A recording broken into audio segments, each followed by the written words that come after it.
Kyle Busch's dramatic weekend-long rally gets cut short by a late race caution and final restart, but the next-gen car passes once again with flying colors, putting on, I thought, one of the most entertaining Las Vegas races in recent memory. Let's talk all about today's race.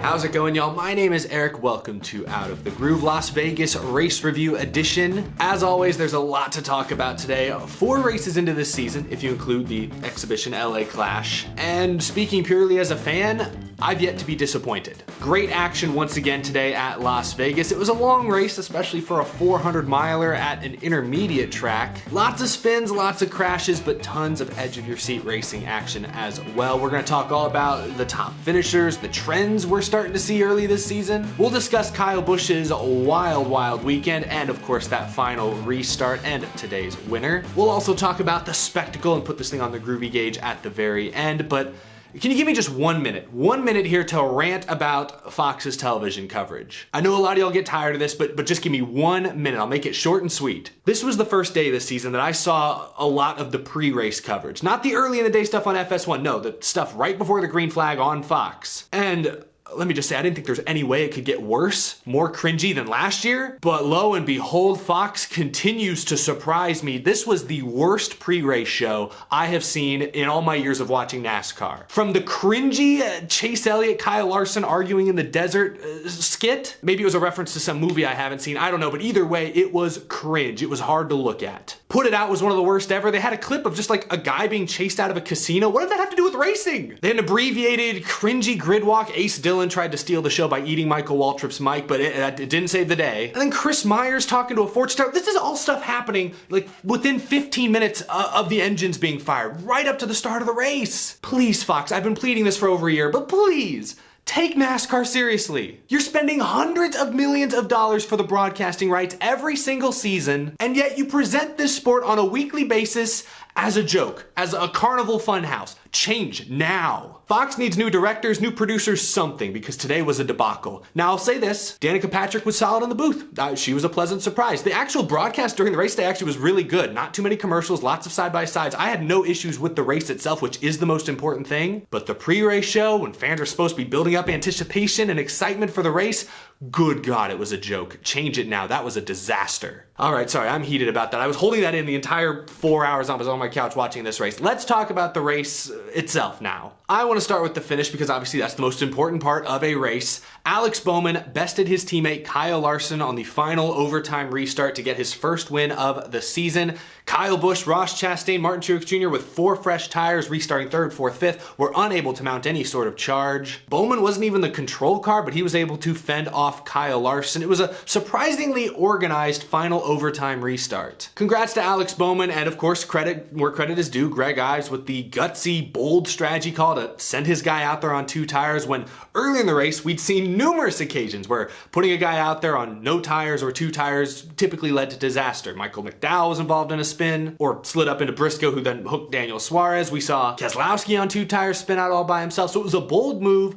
Credit to the team for getting the win, but I have to say, as a neutral fan watching this race, I kind of wish Kyle Busch had got it done. And I'm no Kyle Busch fan by any means. I've criticized him many times in the past for immature actions, silly things he's done, incidents maybe he's been a part of. I feel like I'm very objective, very neutral when it comes to Kyle Busch, but I was kind of rooting for him to win this thing. That battle between him and Martin Truex Jr. for the last 20 or so laps before the final caution was quintessential NASCAR. Sliding the cars around, 2 of the best drivers in the business, leaving it all on the racetrack. Kyle Busch, you could tell the car wasn't as good as Truex's, especially on that long run. Lost the position at one point, but was able to carry enough momentum to slingshot and cross Truex back over and retake the lead with like 20 or 12 to go. It was great stuff up front. I kind of wish that's how the race had ended, especially when you consider the story of Kyle Busch this weekend. His weekend began with a crash in the early seconds of practice. The team had to wheel out like the 3rd string quarterback, the undrafted rookie, and put a whole engine in this new backup, wrap the backup, replace Hamlin's name in the rear window. That thing was a bucket of bolts 24 hours ago. It was a race car today. Busch had to start at the rear of the field. He worked his way forward, had a transmission issue, a shifter issue, worked his way forward, spun out, worked his way forward, and was in contention to win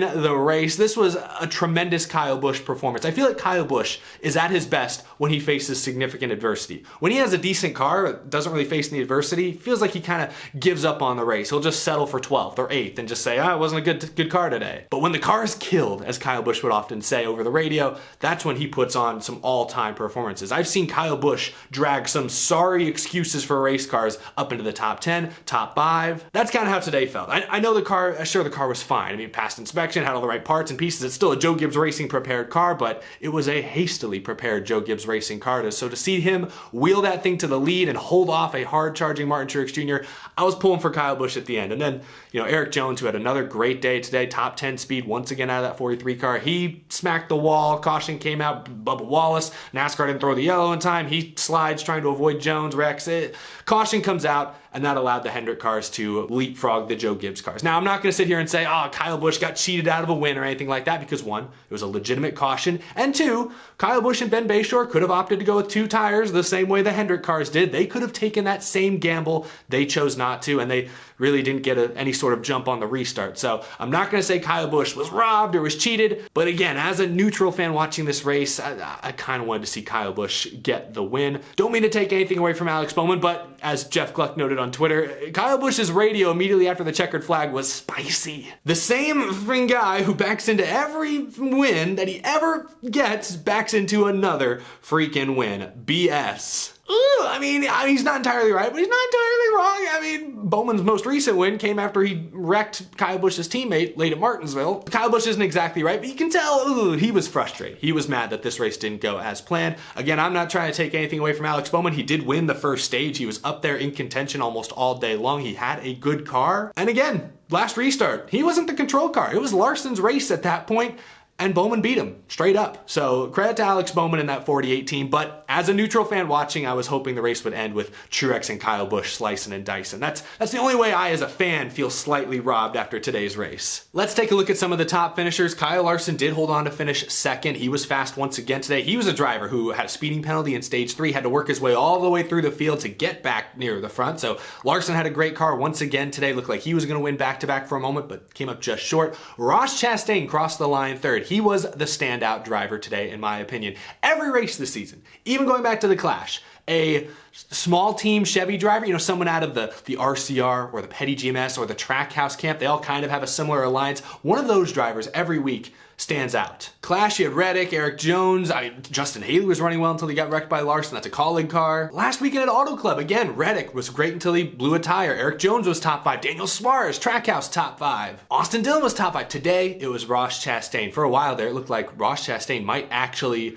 cruise into his first career Cup Series victory. Faded on that long run towards the end. It became the Truex Kyle Busch show, but then Chastain had a shot on the final restart. He did get past Kyle Busch, nosed out in front of him on the final corner, so he ends up third. Great run for Ross Chastain. He needed it. He needed a good day after, as I talked about in my episode the other day, he's outside the top 30 in points right now. Needs to collect some points as soon as he can in case a win does not come his way. Kyle Busch, I gave you most of his story already. He finished a solid 4th still. William Byron ends up with the top 5. Another driver who needs to start collecting some points after a slow start to this year. He's run into a lot of issues up until today. Top 5 is good for him. Eric Almirola, man, 3 top 10s this year. I think he's the only driver who can say that. Say what you will, he's there at the end when it counts, so good for him. Reddick had a part break before the race, started at the rear, but at least he didn't have anything break during the race. Gets a good solid top 10. You got Chase Elliott, Christopher Bell, pole sitter in the top 10. I missed Truex, didn't get a great restart at the end there, ends up 8th, but he had a great car. That's one big takeaway. Daytona 500 a little bit, but especially last weekend at Auto Club, where were the Toyotas? All the Joe Gibbs cars pretty much had some sort of overheating issue. Reports earlier this week were that they'd fix that issue, and that seemed apparent today. Truex, Kyle Busch were in contention for the win up until the very last lap. Bell sat on the pole and got a top 10, and Denny Hamlin had great speed, was up near the front until he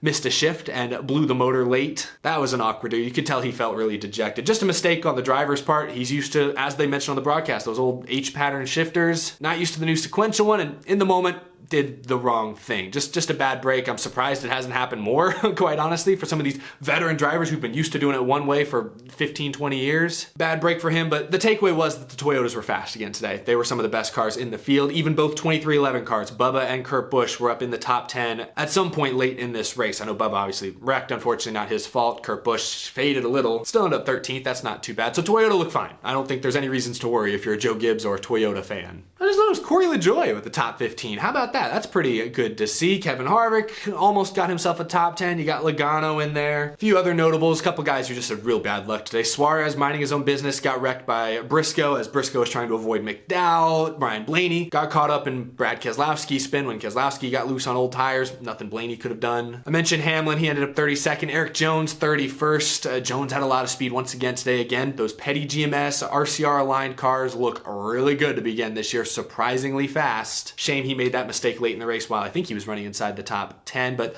there are some of your top finishers. Where'd your favorite driver finish in today's race? Let me know down in the comment section below. Tell his story. Before we put this thing on the Groovy Gauge, let's talk about the next gen car. Last week at Auto Club, race was fantastic. A lot of spins, yes, a lot of incidents, but it was great to see these drivers put to the challenge. It was great to see these cars on edge for the first time in a few years, especially at these big, fast racetracks. The problem last week at Fontana, though, was that many times when drivers spun out, they'd blow out their tires. They'd have 2 or 3 flat tires. The car would be beached, wouldn't be able to drive back to pit road. They'd go 5 laps down. It would cause an extended caution period. That was a big issue that NASCAR admitted they needed to address. They didn't really address them this week, at least not to any of our knowledge. In fact, they even admitted that probably won't be any new changes for a couple more weeks. Yet today we saw a ton of spins. I don't know the exact number of cautions. It was at least 13 or 14 cautions, many of them for just high speed spins. And we didn't see any flat tires, at least not any flat tires that, stalled out race cars. Maybe something changed. Maybe just the drivers learned to, I don't know, keep the tires moving, not to come to a complete stall, maybe not to lock it up at certain times. I don't know, maybe the drivers changed something. Maybe the teams were able to change something. Maybe NASCAR changed something behind the scenes, but I don't think they did. Today we didn't see any debilitating flat tires occur during the race. Put guys 3, 4, 5 laps down. That's progress. I don't know if it was just fluke, maybe we just got lucky today, but after the debacle last week at Fontana, I'd consider this week progress. If the flat tire issue gets worked out without having to modify too much underneath the cars, keep the racing basically the same, we're looking at a huge winner. I don't think anyone could watch these first 4 races and say, oh, well, I'm not so sure about the next gen car. Like, nobody should be saying that right now. The next gen car has passed with flying colors through these first 4 weeks. It was great at the Clash, as we expected. Tight confines, we're able to corner better. That we expected. It passed there. We weren't sure how it was going to draft in a pack, but Daytona was pretty exciting. I mean, the duels were a little boring because they were all playing it safe due to part shortages, but once they actually raced in the 500, they went for it, and I thought it was a pretty great race. Fontana last week might have been the best Auto Club race in NASCAR Cup Series history, and now today Las Vegas, a track that's been kind of a snoozer the last few years since the high downforce was implemented. Today saw a resurgence. I thought today was a really enjoyable, really engaging Las Vegas Cup Series race, and the next gen car has nearly everything to do with it. Amazing. When you make the cars a little more unstable, you make the drivers drive with their hands and their feet, you start to see them make mistakes. That leads to a more interesting product. If every driver was able to make every move work all the time, it wouldn't be exciting. Movies aren't exciting when the good guys just get everything they want all along. You need struggle. You need pushback. You need your heroes to get beaten down sometime. You need them to show perseverance and growth and strength. And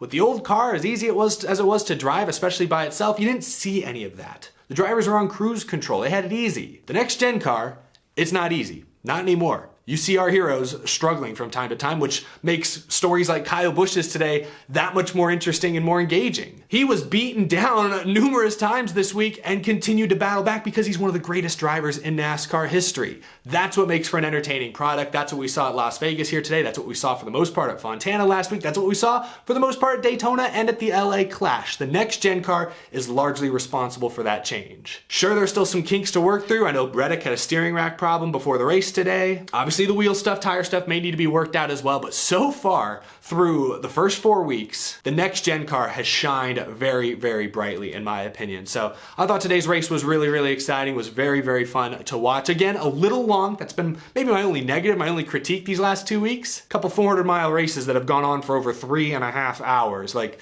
I'd like to see the product reined in just a little bit, especially if you want to maintain the casual or the newer fans' attention. I think you need to get these things under 3 hours consistently, but when the racing's great like this, I think even casual fans don't mind watching a longer afternoon. Let's put this thing on the Groovy Gauge. If you couldn't tell, I'm gonna give this thing a very positive score. I'm gonna give it a 90% on the Groovy Gauge. Let me know what kind of score you would give this race down below. Yeah, I don't have a whole lot of negative things to say about this one. Didn't have any like, wow, oh my gosh, we're gonna talk about that moment forever moments, but it was just steady, consistent, action-packed racing throughout. Field got spread out from time to time, but you could pass. That's different than the old Gen 6, the old 550 horsepower. You couldn't pass with that package, at least not as consistently as you seem to be able to with this car and this package. So 90% for me, just an all-around very good intermediate race.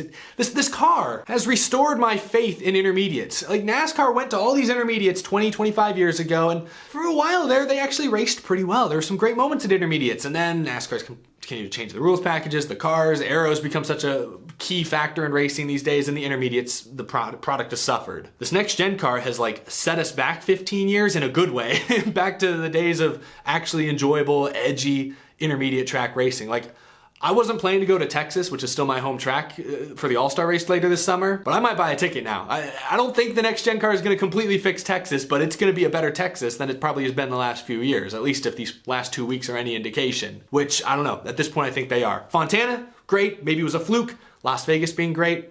I don't think it's a fluke anymore. I think the next gen car is legit. I know Texas being a good race, maybe I'm jumping the gun just a little bit, but thank you all so much for watching. That's all I've got to talk about in today's episode, my reaction to today's Las Vegas NASCAR Cup Series action. Share your thoughts down in the comment section below. What did you think of the Next Gen's first run at Vegas? Did you enjoy it? Was there anything you did not like? What did you think of the broadcast? Again, I will reiterate, the broadcast during the race today was pretty good. It was solid, was passable. It was the pre-race show that it was hard to watch. I was sweating watching most of the pre-race coverage. That was uncomfortable. Let me know what you thought of it down in the comment section below, but that's gonna do it. If you're new to the channel, be sure to hit that subscribe button so you don't miss any future NASCAR content. We're talking NASCAR after the race, before the race, during the week, on the weekends, pretty much 24/7, 365 here on this channel. And as always, a big thank you to my amazing Patreon supporters as well. Got some exciting stuff to share with you guys later this week. I'm really looking forward to it, but thank you all so much for watching this video. I'll see you again real soon.